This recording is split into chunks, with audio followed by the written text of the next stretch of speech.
प्रतिज्ञा करतो की आपल्या देशाच्या लोकशाही परंपरांचे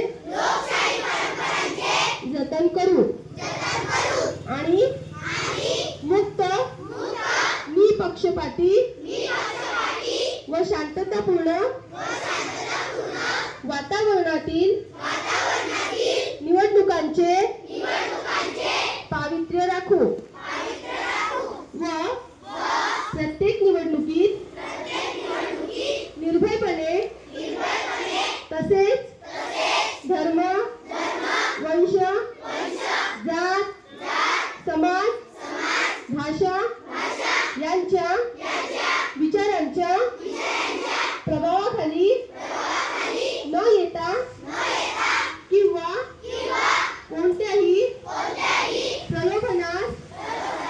बळी न पडता मतदान करू.